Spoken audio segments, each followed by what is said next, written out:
അമീർ എന്ന് പറഞ്ഞിട്ടുണ്ടെങ്കിൽ ശരിക്കും ഒരു പെറ്റി കേസ് പോലും ഇപ്പോൾ ആസാമി തന്നെയായാലും ഞങ്ങൾ ചോദിച്ചതാണ്, അവിടെ പോലീസ് സ്റ്റേഷനായിട്ട് ബന്ധപ്പെട്ട് ചോദിച്ചതാണ്. കാരണം ഒരു ക്രൈം നടക്കുമ്പോൾ അങ്ങനെ ഒരു ബാക്ക്ഗ്രൗണ്ട് നമുക്ക് ആ പ്രതിക്ക് ഉണ്ടോ ഇല്ല എന്ന് അറിയണമല്ലോ.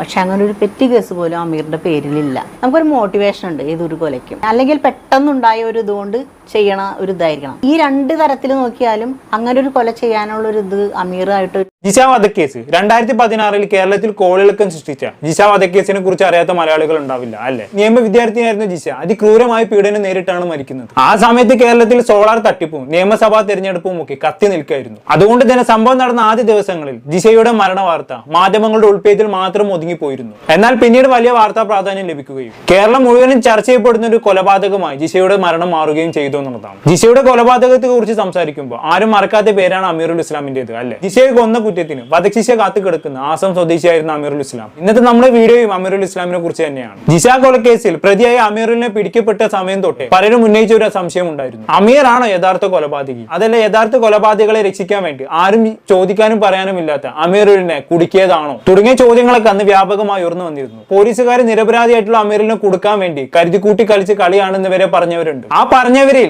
അമീറിനെ ജയിലിൽ പോയി നേരിട്ട് കണ്ട റിട്ടയർഡ് DGP ശ്രീലേഖ IPS വരെ ഉണ്ടായിരുന്നു. അതുപോലെ തന്നെ റിട്ടയർഡ് DGP ആയിട്ടുള്ള ജോർജ് ജോസഫും ഉണ്ടായിരുന്നു. ഇതൊക്കെ അറിയുമ്പോഴാണ് സത്യം പറഞ്ഞാൽ നമ്മൾ ഞെട്ടിപ്പോകുന്നത്. സത്യത്തിൽ അമീറുൽ തന്നെയാണ് ജിഷയെ വധിച്ചത്, അതോ അമീറുലിനെ എല്ലാവരും കൂടി ചേർന്ന് കുടുക്കിയതാണോ? ഇതൊരു ഉത്തരം കിട്ടാത്ത ചോദ്യമായി അവശേഷിക്കുകയാണ്. ഇന്ന് നമ്മൾ ഡിസ്കസ് ചെയ്യുന്നതും ഈ വിഷയം തന്നെയാണ്. വർഷങ്ങൾക്ക് മുമ്പ് അമീറുൽ ഇസ്ലാമിനെ ജയിലിൽ പോയി സന്ദർശിക്കുകയും അമീർ നിരപരാധിയാണെന്ന് ഉറച്ചു വിശ്വസിക്കുകയും ചെയ്യുന്ന ഒരു സാമൂഹ്യ പ്രവർത്തകയുണ്ട്. അമ്പിളി ഓമനക്കുട്ടൻ എന്നുള്ളതാണ് പുള്ളിക്കാരുടെ പേര്. പുള്ളിക്കാരി ഈയിടെ TV19 എന്ന് പറയുന്ന യൂട്യൂബ് ചാനലിൽ ഒരു ഇന്റർവ്യൂ കൊടുത്തിട്ടുണ്ടായിരുന്നു. അമ്പിളി ഈ അടുത്ത് അമീറുലിനെ സന്ദർശിച്ച പശ്ചാത്തലത്തിലാണ് ഈ ഇന്റർവ്യൂ കൊടുക്കുന്നത്. അമീറുലിനെ കുറിച്ച് ഒരുപാട് കാര്യങ്ങൾ അവർ ആ ഇന്റർവ്യൂവിൽ പറയുന്നുണ്ട്. നമ്മൾ എന്തായാലും ആ ഇന്റർവ്യൂവിലെ പ്രസക്ത ഭാഗങ്ങളൊന്ന് കണ്ടുനോക്കാം. അമീർ എന്ന് പറഞ്ഞിട്ടുണ്ടെങ്കിൽ ശരിക്കും ഒരു പെറ്റി കേസ് പോലും ഇപ്പോൾ ആസാമി തന്നെയായാലും ഞങ്ങൾ ചോദിച്ചതാണ്, അവിടെ പോലീസ് സ്റ്റേഷനായിട്ട് ബന്ധപ്പെട്ട് ചോദിച്ചതാണ്. കാരണം ഒരു ക്രൈം നടക്കുമ്പോൾ അങ്ങനെ ഒരു ബാക്ക്ഗ്രൗണ്ട് നമുക്ക് ആ പ്രതിക്ക് ഉണ്ടോ ഇല്ല എന്ന് അറിയണമല്ലോ. പക്ഷെ അങ്ങനെ ഒരു പെറ്റി കേസ് പോലും അമീറിന്റെ പേരിലില്ല. ആസാം പോലീസ് സ്റ്റേഷനിലോ അവിടെയോ വേറെ ഏതെങ്കിലും രൂപത്തിലോ ഒന്നുമില്ല. 20 വയസ്സുള്ളപ്പോഴാണ് അവന് ക്രൈം ചെയ്തു എന്ന് പറയുന്നത്. പക്ഷെ ആസാമിൽ ഇവന്റെ അച്ഛന്റെ കൂടെ കായികപരമായിട്ടുള്ള എല്ലാ ജോലികൾക്കും കൂടെ പോയിരുന്നു. നിരുപദ്രവകാര ജീവി എന്നാണ് അവൻ അറിയപ്പെടുന്നത്. അതെ, നമുക്ക് എല്ലാവർക്കും അറിയാം. മറ്റൊരു കാര്യം പറയാനുള്ളത് വെച്ചിട്ടുണ്ടെങ്കിൽ ഒരു ഇത്രയും വലിയ ക്രൂരമായ ഒരു കൊലപാതകം ചെയ്യുമ്പോൾ നമുക്കൊരു മോട്ടിവേഷൻ ഉണ്ട് ഏതൊരു കൊലയ്ക്കും, അല്ലെങ്കിൽ പെട്ടെന്നുണ്ടായ ഒരു ഇതുകൊണ്ട് ചെയ്യണ ഒരു ഇതായിരിക്കണം. ഈ രണ്ട് തരത്തിൽ നോക്കിയാലും അങ്ങനെ ഒരു കൊല ചെയ്യാനുള്ള ഒരു ഇത് അമീറായിട്ടൊരു ഇത് നമുക്ക് കാണാൻ കഴിയില്ല. കാരണം എന്താണെന്ന് വെച്ചിട്ടുണ്ടെങ്കിൽ ഒരു കുളക്കടവിൽ ചെന്ന് കളിയാക്കിയതിന് പേരിൽ. പക്ഷെ ഞാൻ അവിടെ പോയിട്ടുണ്ട്, അതൊരു കുളക്കടവെന്ന് നമുക്ക് പറയാൻ പറ്റില്ല. ഞാനും പോയിരുന്നു. ഒരു ചെറിയ തോട് അവിടെ ഒളിച്ചു നിൽക്കാനോ ഇതിനൊന്നും. ജിഷയുടെ സുഹൃത്തിനോട് തന്നെ ഞാൻ സംസാരിച്ചു. ഈ ജിഷയോടൊപ്പം അവിടെ അലക്കാനും കുളിക്കാനും പോകുന്ന ഒരു പെൺകുട്ടിയുണ്ട്. ആ പെൺകുട്ടിയോട് ഞാൻ സംസാരിച്ചു. അവളുടെ ഭർത്താവും കൂടെ നമുക്ക് തന്ന സ്റ്റേറ്റ്മെന്റുകൾ നമ്മൾ വാർത്ത പബ്ലിഷ് ചെയ്തതിന്റെ മുൻ വാർത്തകളിൽ കിടക്കുന്നുണ്ട്, ഈ ചാനലിൽ തന്നെ ഉണ്ട്. അപ്പൊ അതിൽ കൃത്യമായിട്ട് അവർ പറയുന്നുണ്ട് ഒളിഞ്ഞു നോക്കാൻ മുഴുവൻ തുറസായിട്ടുള്ള സ്ഥലം. അതെ, തീർച്ചയായിട്ടും നമ്മൾ ആവശ്യം അന്ന് കൊടുക്കുക. ഞാനന്ന് ചോദിച്ചു, അവിടെയുള്ള നൈബേഴ്സിനോട് ചോദിച്ചപ്പോഴും അവർ പറഞ്ഞത് ഇവിടെ അങ്ങനെ ഒരു സംഭവം ഉണ്ടായിട്ടില്ല എന്ന് അവർ പറയുന്നത്. പിന്നെ അമീർ എന്നൊരു വ്യക്തി ആ പരിസരത്തൊന്നും അമീറുൽ ഇസ്ലാം ആ കനാലിന്റെ പരിസരത്തൂടെ പോയിട്ടേ ഇല്ലെന്ന് പറയുന്നത്. കാരണം അവർ ഒരാളും കണ്ടില്ല. ആരെങ്കിലും ഒരാളെങ്കിലും കാണുമല്ലോ അങ്ങനെ ചെറുപ്പക്കാരൻ പോയിട്ടുണ്ടെന്നുണ്ടെങ്കിൽ. പ്രത്യേകിച്ച് ബംഗാളി ലുക്കുള്ള ഒരാളാണെന്നുണ്ടെങ്കിൽ മലയാളികൾ പ്രത്യേകിച്ച് നോക്കും. അങ്ങനെ സംഭവം ഉണ്ടായിട്ടില്ല. പിന്നെ അമീറുൽ ഇസ്ലാമിനെ പ്രതിയായി പിടിച്ച സമയത്ത് വ്യാപകമായി ഉയർന്നൊരു ചോദ്യം ഉണ്ടായിരുന്നു. എന്തിനായിരുന്നു അമീറുൽ ജിഷയെ കൊന്നത്? എന്താണ് കാരണം? ഇത്രയും മൃഗീയമായി പീഡിപ്പിച്ചു കൊല്ലാൻ മാത്രം എന്ത് വൈരാഗ്യമാണ് അമീറുലിന് ജിഷയോടുള്ളത്? ജിഷയും അമീറുലും തമ്മിൽ മുൻപരിചയം ഉണ്ടായിരുന്നു? അങ്ങനെ ഒരുപാട് ചോദ്യങ്ങൾ. അന്ന് ഇതിനെല്ലാം ഉത്തരമായി പോലീസ് പറഞ്ഞ കഥയായിരുന്നു. കുളക്കടവിൽ കുറെ ആളുകൾക്ക് മുന്നിൽ വെച്ച് അമീറുലിനെ ജിഷ കളിയാക്കിയിരുന്നു. അതിന്റെ ദേഷ്യത്തിനും വൈരാഗ്യത്തിനുമാണ് ജിഷയെ അമീറുൽ ക്രൂരമായി പീഡിപ്പിച്ചു കൊന്നത് പോലും. എന്നാൽ ഇന്ന് ജിഷയുടെ സുഹൃത്ത് അടക്കമുള്ള പ്രദേശവാസികളെല്ലാം അങ്ങനെയുള്ള ഒരു സംഭവമേ അവിടെ നടന്നിട്ടില്ല എന്നാണ് പറയുന്നത്. അമീറിനെ കൊടുക്കാൻ വേണ്ടി ഇങ്ങനെ പല കഥകളും പോലീസ് ഉണ്ടാക്കിയതായി ആക്ഷേപം ഉയർന്നിരുന്നു. അതിലൊന്നായിരുന്നു അമീറിൽ ഒരു ആടിനെ ലൈംഗികമായി പീഡിപ്പിച്ചു എന്ന കഥ. അന്ന് ഈ കഥക്ക് വലിയ മൈലേജ് കിട്ടിയിരുന്നു. ആടിനെ പീഡിപ്പിച്ചവന് ഒരിക്കലും ഒരു മനുഷ്യനെ പീഡിപ്പിക്കാൻ മടി ഉണ്ടാവില്ല എന്ന ആളുകൾക്കിടയിൽ അഭിപ്രായം ഉയർന്നു വരാൻ ഈ കഥക്ക് സാധിച്ചു എന്നുള്ളതാണ്. അത് തന്നെയായിരുന്നു പോലീസിന്റെ ആവശ്യവും. കാരണം ജിഷ വധക്കേസിൽ അമീറിനെ അറസ്റ്റ് ചെയ്യുന്ന സമയത്ത് അവന്റെ പേരിൽ ഒരു പെറ്റി കേസ് പോലും ഉണ്ടായിരുന്നില്ല. അതുകൊണ്ട് തന്നെ കോടതിയിൽ ഒരു അപ്പർ ഹാൻഡ് കിട്ടാൻ വേണ്ടി പോലീസ് ഉണ്ടാക്കിയെടുത്തതാണ് ഈ ആടിനെ പീഡിപ്പിച്ച കഥ എന്നാണ് പറയപ്പെടുന്നത്. എന്നാൽ ജയിലിൽ വെച്ച് അവിടെയുള്ള ആടുകളെ പരിപാലിക്കുകയും ആട്ടിൻ കുട്ടികൾ എടുത്തു നടന്നതും അമീറുൽ ആയിരുന്നു എന്ന് അവനെ ജയിലിൽ പോയി സന്ദർശിച്ച ശ്രീലേഖ IPS തന്നെ സാക്ഷ്യപ്പെടുത്തിയിട്ടുണ്ട്. ജയിലിൽ വെച്ച് ഒരു ആട് പ്രസവിക്കുന്നത് കണ്ട് തല കറങ്ങി വീണ ആളാണ് അമീറുൽ. രണ്ട് ജയിൽ പുള്ളികൾ തമ്മിൽ അടി കൂടി ചോര വന്നപ്പോൾ ആ ചോര കണ്ട് തല കറങ്ങി വീണ ആളാണ് അമീറുൽ. ഇങ്ങനെയുള്ള ഒരാൾക്ക് എങ്ങനെയാണ് ഒരു പെൺകുട്ടിയുടെ ജനേന്ദ്രത്തിൽ കമ്പി കുത്തി കയറ്റാനും അവളുടെ ശരീരത്തിൽ ഒരുപാട് മുറിവുകൾ ഉണ്ടാക്കിയെടുക്കാനും കൊല്ലാനും കഴിയുക? ഇതൊന്നും ഞാൻ പറയുന്നല്ലേ കേട്ടോ. ശ്രീലേഖ IPSനെ പോലുള്ള പ്രഗത്ഭരായിട്ടുള്ള നിയമ വിദഗ്ധർ ഉന്നയിച്ച ചോദ്യങ്ങളാണ്. ഇങ്ങനെയുള്ള സംശയങ്ങളും ചോദ്യങ്ങളും ഒക്കെ തന്നെയാണ് ഇത്രയും വർഷങ്ങൾക്ക് ശേഷവും ഇന്നും അമീറുൽ ഇസ്ലാം ഒരു നിരപരാധിയാണെന്നും ശരിയായ കുറ്റവാളികൾ ഇന്നും സുഖമായി ജീവിക്കുന്നുണ്ട് എന്നും ജനങ്ങൾക്ക് തോന്നാൻ കാരണം. ബാക്കിയാണ് നോക്കാം. കാര്യം അന്ന് ജിഷ മരിച്ചെങ്കിൽ കൂടി അവരുടെ ബോഡി മറവ് ചെയ്യാനായിട്ടുള്ള കാണിച്ചാത്തിടുക്കും പോസ്റ്റ്മോർട്ടം ചെയ്തു വന്നിട്ട് രാത്രി സംസ്കരിച്ചിട്ടുണ്ടെങ്കിൽ ജിഷയുടെ അമ്മ പറഞ്ഞത് എന്റെ മോളെ മറവ് ചെയ്താൽ മതി എന്ന് പറഞ്ഞിട്ട് പോലും അവർ ദഹിപ്പിക്കുക ചെയ്തത്. പക്ഷെ വീണ്ടും ഒരു അന്വേഷണം ഉണ്ടാവണമെങ്കിൽ, ഒരു പുനരന്വേഷണം ഉണ്ടാവണമെങ്കിൽ ആ ബോഡി പോസ്റ്റ്മോർട്ടം ചെയ്യാൻ തക്ക വിധം ആവാൻ പറ്റാത്ത വിധം ആക്കി കളഞ്ഞു. അത് എന്തിനു വേണ്ടി അങ്ങനെ ചെയ്യുന്നത് തന്നെയല്ല, ഒരു ആർഡിയുടെ മുന്നിൽ ഒരു പട്ടിക വിഭാഗത്തിൽപ്പെട്ട പെൺകുട്ടി മരണപ്പെട്ട ഇത് ഇൻക്വസ്റ്റ് തയ്യാറാക്കണമെന്ന് അങ്ങനെ ഒരു അറിയിപ്പ് പോലും ആർഡിയെ അറിയിക്കാതെ തദ്ദേശ സ്വയംഭരണ വകുപ്പിന്റെ അവിടുത്തെ റൂളുണ്ട്, അവർ പാസ്സാക്കിയിരിക്കുന്ന നിയമമുണ്ട്, സദ്യക്ക് ശേഷം അവിടെ സംസ്കാരം പാടില്ല അവരുടെ നിയമമുണ്ട്. ആ നിയമമൊക്കെ കാറ്റിൽപ്പെടുത്തിയാണ് ചെയ്തിരിക്കുന്നത്. എന്തിനാണ് ഈ തിടുക്കം? അതേപോലെയുള്ള കാര്യങ്ങൾ ചെയ്തത് ഈ പാവം ആസാമിൽ കിടക്കുമ്പോൾ നിരപരാധിയായ ഒരു ചെറുപ്പക്കാരന് കേരളത്തിൽ വന്ന് ഇങ്ങനെയൊക്കെ ചെയ്യിപ്പിക്കാനുള്ള ഒരു കഴിവുണ്ടോ? അത് പറയേണ്ടത് ഈ തിരക്കഥയിൽ കയറി വന്ന് പിന്നീട് ഇതൊക്കെ പറയുമ്പോൾ നമ്മളിതൊക്കെ കൂട്ടി വായിക്കണമല്ലോ. അപ്പൊ അത് ചെയ്യിച്ചത് എന്തിനു വേണ്ടിയിട്ട്? അത് ചെയ്യിച്ചത് അങ്ങനെയാണെന്നുണ്ടെങ്കിൽ അമീറാണെന്ന് പറയേണ്ടി വരില്ലേ?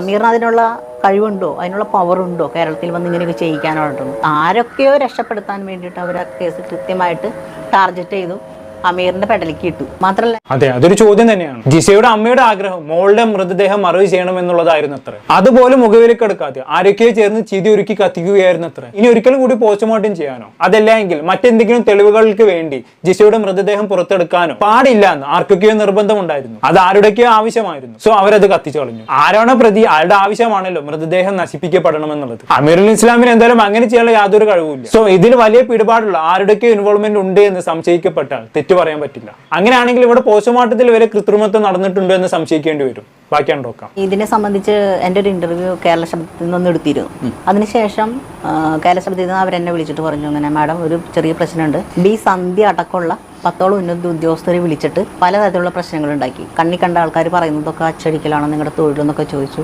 പിന്നെ ഭയങ്കര പ്രശ്നമായിരുന്നു. അവരുടെ പേരെഴുതി വെച്ചിട്ടുണ്ടോ എന്ന് ചോദിച്ചു. സന്ധ്യയുടെ പേര് എന്നോട് പറഞ്ഞിരുന്നു. പിന്നീട് ഞാൻ ചോദിച്ചിട്ട് അവർ ഒന്നും പറയാൻ തയ്യാറായില്ലത്. അവരൊക്കെ അതിന് മാത്രം പ്രശ്നങ്ങൾ ഉണ്ടായിട്ടുണ്ടെന്നാണ് എൻ്റെ അറിവ്. അങ്ങനെ ഒരു ഇന്റർവ്യൂ വന്നു എന്നതിൻ്റെ പേരിൽ ഈ ഉന്നതരായ ഉദ്യോഗസ്ഥർ 10ഓളം പേരെ വിളിച്ച് പ്രശ്നം ഉണ്ടാക്കേണ്ട കാര്യമില്ലല്ലോ.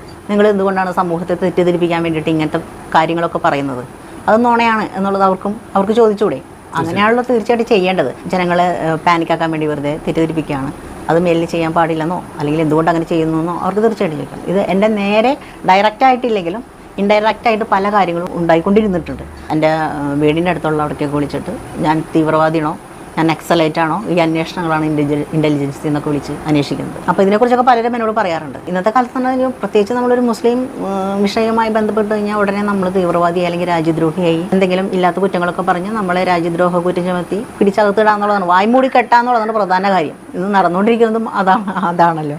ഓക്കെ, അമീറുൽ ഇസ്ലാം നിരപരാധിയാണെന്ന് പറഞ്ഞ് ഇന്റർവ്യൂ കൊടുത്തതിനൊക്കെ പോലീസ് വിളിച്ച് ഭീഷണിപ്പെടുത്തുന്നു. അമ്പിളൊരു മാനസിക രോഗിയാണോ, തീവ്രവാദിയാണോ എന്നൊക്കെ അയൽവാസികളോട് ചെന്ന് അന്വേഷിക്കുന്നു.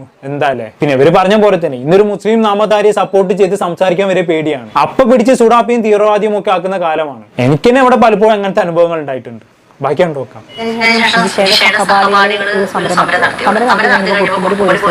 ഈ സമരം നടത്തിയ ആൾക്കാരുടെ കുട്ടികളുടെ വീടുകളിൽ പോയി. ആദ്യം അതിന്റെ വീട്ടിൽ പോയിട്ട് പറഞ്ഞു, നിങ്ങൾ ഈ സമരം പിൻവലിച്ചില്ലെങ്കിൽ നിങ്ങളുടെ DNA എടുത്തിട്ട് നീയാണ് ഇതൊക്കെ ചെയ്തതെന്നുള്ളത് ഞങ്ങൾ വരുത്തി തീർക്കും, നിന്റെ രേഖാചിത്രം വരയ്ക്കും എന്ന് പറഞ്ഞ് ഭീഷണിപ്പെടുത്തി. നിയമവിദ്യാർത്ഥികളെ ഭീഷണിപ്പെടുത്തിയെങ്കിൽ ഇതിന്റെ പിറകിൽ എന്താണെന്നുള്ളത് വ്യക്തമായൊരു ധാരണ അവിടെ ശരിയല്ലേ? അങ്ങനെ ഒരു സംഭവം കൂടി അവിടെ നടന്നിട്ടുണ്ട്. പറയുമ്പോൾ നമ്മൾ ഇതൊക്കെ പറയണമല്ലോ, അതുകൊണ്ടാണ് ഞാനിത് വ്യക്തമായിട്ട് പറഞ്ഞത്. എന്താ കഥ? ഇവരുന്നയിക്കുന്ന ഓരോ ആരോപണങ്ങളും ഈ കേസിൽ പോലീസ് വൈവിട്ട രീതിയിലുള്ള ഇൻവോൾവ്മെന്റ് നടത്തിയിട്ടുണ്ട് എന്ന രീതിയിലേക്കാണല്ലോ വിരൽ ചൂണ്ടുന്നത്, അല്ലെ? ഇന്റർവ്യൂ കൊടുത്തതിന് ഇവരെ വിളിച്ച് ഭീഷണിപ്പെടുത്തുന്നു, സമരം ചെയ്തതിന് നിയമ വിദ്യാർത്ഥികളെ ഭീഷണിപ്പെടുത്തുന്നു, അതും കേസിൽ കൊടുക്കുന്നൊക്കെ പറഞ്ഞിട്ടാണ് ഭീഷണി. ഇതൊക്കെ സത്യമാണെങ്കിൽ ഇതിന് പിന്നിൽ എന്തൊക്കെയോ കളികൾ നടന്നിട്ടുണ്ട് എന്ന് സംശയിക്കേണ്ടി വരും. പ്രത്യേകിച്ച് അന്ന് ഈ കേസിൽ ഒരു കോൺഗ്രസ് നേതാവിന്റെ ഇൻവോൾവ്മെന്റ് ഉണ്ടായിരുന്നു എന്നൊക്കെ ചർച്ച ചെയ്യപ്പെട്ടിട്ടുണ്ടായിരുന്നു. ജിഷയുടെ അമ്മ ആ നേതാവിന്റെ വീട്ടിൽ ജോലിക്ക് പോയിട്ടുണ്ടായിരുന്നു എന്നൊക്കെ പറഞ്ഞിട്ടുണ്ടായിരുന്നു. അതൊക്കെ പിന്നീട് തേഞ്ഞു മാഞ്ഞു പോയെന്ന് മാത്രം. ബാക്കിയാണ് നോക്കാം. എങ്ങനെയായിരുന്നു പിന്നീട് രണ്ടാമത് അമീറുൽ ഇസ്ലാമിനെ കാണാൻ വേണ്ടിയിട്ട് രണ്ടാമത് ഞാൻ പോകാൻ കാരണം ജോസുധാര എന്ന് പറഞ്ഞ പോലെ ഞാൻ പോസ്റ്റ്മോർട്ടം റിപ്പോർട്ട് നോക്കിയപ്പോൾ ഈ പോസ്റ്റ്മോർട്ടം റിപ്പോർട്ടിൽ ജിഷ മരിച്ച് കഴിഞ്ഞിട്ട് അതിനകത്ത് കൃത്യമായി മാർബിളിംഗ് രേഖപ്പെടുത്തിയിട്ടുണ്ട്. ഡോക്ടർ കറക്റ്റ് രേഖപ്പെടുത്തിയിട്ടുണ്ട്. നമ്മുടെ ശരീരം അഴുകി തുടങ്ങിയ ഒരു അവസ്ഥ, അത് എത്ര ദിവസം കഴിയണം എന്നുള്ളത് നമുക്ക് സ്വാഭാവികമായിട്ട് അറിയാം. അപ്പം അങ്ങനെ അതിനകത്ത് ഈ മാർബിളിംഗ് വരണമെന്നുണ്ടെങ്കിൽ ജിഷ മരിച്ച് പിറ്റേ ദിവസം ആണല്ലോ പോസ്റ്റ്മോർട്ടം റിപ്പോർട്ട് വരുന്നത്. അങ്ങനെയാണെന്നുണ്ടെങ്കിൽ ജിഷ മരിച്ച ആ ഡേറ്റേ തെറ്റായിരിക്കാനാണ് സാധ്യത.